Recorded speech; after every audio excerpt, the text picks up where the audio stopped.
Graça e paz, meus irmãos. Gostaria de compartilhar com vocês um pouquinho da leitura que estou fazendo a partir desse livro. Esse livro é de cunho devocional e sempre faço a leitura de algum livro nessa categoria devocional logo depois que faço a minha leitura bíblica diária. E hoje eu li essa parte do livro de John MacArthur que fala sobre os elementos das orações judaicas. Ele apresenta 8 elementos, mas eu gostaria de destacar aqui no momento apenas 2 que me chamaram a atenção. O primeiro elemento é a reverência. Ele vai resgatar, a partir dos textos do Antigo Testamento, que os santos, quando oravam no Antigo Testamento, eles tratavam Deus como um Deus santo, onipotente, magnífico. Eles não começavam a oração como se estivesse falando com uma outra pessoa do mesmo nível, com outro ser humano, mas com um Deus santo. E ele usa aqui o exemplo, ele traz a memória do exemplo de Isaías, capítulo 6, versículo 1, quando diz: assentado sobre um alto e sublime trono, e as abas de suas vestes enchiam o templo. E a resposta de Isaías qual foi? Sou homem de lábios impuros, habito no meio de um povo de impuros lábios, e os meus olhos viram o Rei, o Senhor dos Exércitos. Chama a atenção quando nós começamos aí, a partir dessa leitura, fazer a comparação do que muitos cristãos fazem hoje e muitas vezes nós fazemos quando vamos orar.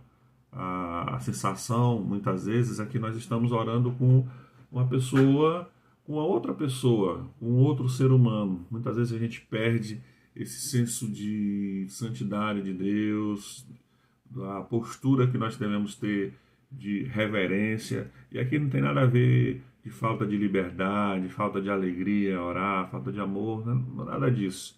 Mas nós estamos orando diante de um Deus santo, poderoso, eterno, magnífico, e nós precisamos ter uma postura de reverência quando nós formos orar, adorar ao Senhor e cultuar também o seu santo nome.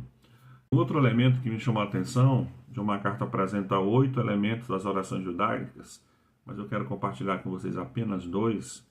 E o outro elemento é exatamente a humildade. E ele vai dizer: o verdadeiro judeu comparecia diante do Senhor em oração para submeter-se à sua vontade. E John MacArthur ele vai apresentar Jesus como o perfeito exemplo de um perfeito judeu, que quando orava, colocava a vontade de Deus em primeiro lugar. Veja o que ele diz aqui em sua oração no jardim do Getsêmani. Ele vai falar: não se faça a minha vontade, e sim a tua. Lucas capítulo 22, versículo 42. E John MacArthur, ele escreve: quando orarmos, em vez de pedir ao Senhor para fazer a nossa vontade, devemos nos conformar à vontade dele. Devemos pedir-lhe para operar a sua vontade através de nós e nos dar a graça para usufruir dela. Meus irmãos, a vontade de Deus, ela não é simplesmente a melhor vontade. A vontade de Deus é a vontade perfeita para nós. Muitas vezes, por conselho de amigos, por interpretações erradas, por uma crise que nós estamos vivendo, passando, por uma série de motivos, por tentar agradar os outros, ou até mesmo tentar agradar o nosso próprio coração. Nós pensamos que estamos fazendo a coisa certa e usamos aquele conceito de se sentir bem. O importante é que eu me sinta bem. Mas o verdadeiro cristão, ele vai se sentir realizado no centro da vontade de Deus. E uma das marcas inconfundíveis da vontade de Deus na vida de um cristão verdadeiro é a paz de Deus, é a sua perfeita paz.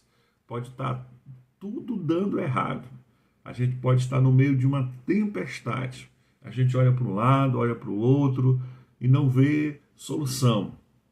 a gente não vê possibilidade de as coisas melhorarem, mas a gente tem paz no coração, porque temos a convicção que estamos fazendo a vontade de Deus.